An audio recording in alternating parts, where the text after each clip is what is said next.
From the Conservatory, something great happened earlier at Aria. So I was in the 8 seat. This was between the 6 and the 7. We're on the flop. The 5 or 6 people limped pre, and on the flop, the 7 seat bets 10. Everyone folds, except it gets around to the 6 seat. The 6 seat calls. The dealer didn't see the 6 seat's cards. They were really far back, like under his forearms, and it was very difficult to see. So she thought the hand was over, and the 7 seat, who was taking forever, every time it was his turn, he wasn't gonna like quickly take the pot and give his cards back.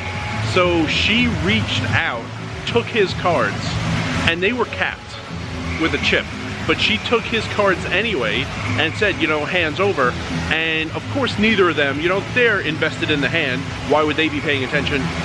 I said something, I was a little too late. The board was face down and 7 seats cards were in the muck also. The only cards any player had left, it was the 6 seat, because they were so far back no one could see them. Okay, so what do you do? If I were a floor, I guess my ruling would be the 6 seat is the last one to have cards, and even though the 7 seats cards were mucked by accident, they were mucked, he wasn't protecting them good enough, and the 6 seat would get the pot. So this took a while, but eventually the floor was called. The floor says that the 6 seat, I think because he still had his cards, was going to get the pot, which was about $25. It was the 15 from pre-flop and the 10 that the 7 seat had bet. The 7 seat's 10 was pulled in. The 6 seat's 10 was not.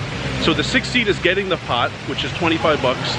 What is the 7 seat out? $3 pre and $10 on the flop that was pulled into the pot, then given to the 6.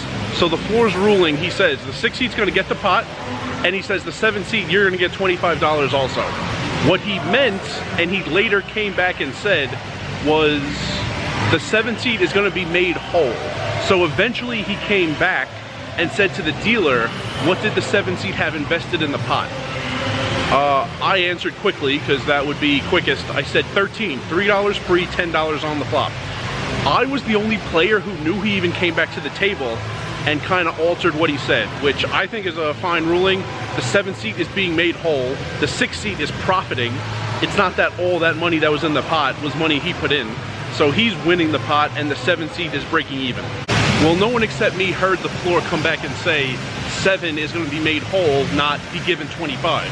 So when the floor comes back from the cage with $13 to give the 7 seat, he gets mad. He goes, you said 25, why am I not getting 25? The 4 seat, who was not involved at all, said, yeah, you said the words $25, so he should be getting $25. Why are you not giving him $25? The floor said, well, I mean, that doesn't make any sense. As it is, 6 seat is getting the entire pot, and you're being made whole. Everything you put in, you're getting back. They should not be complaining in the least. They claim it was 100% the dealer's fault. Multiple people were at fault. The 6 seat didn't say anything when the hand was ending prematurely. The 7 seat didn't say anything when the hand was ending prematurely. I'm the one who spoke up, who I wasn't in the hand at all. They were at fault. One of them is getting his money back. The other is profiting off of this.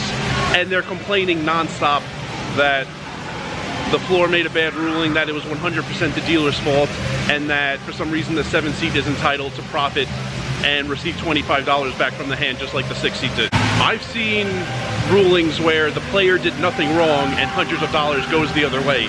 These two guys were partially to blame for what happened, and neither of them is losing money on this, and they wouldn't stop.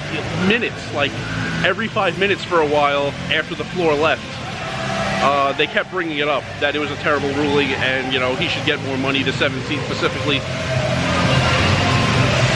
Very entitled, spoiled brats. And I mean, they were like, the 4 who wasn't involved was like 70 years old.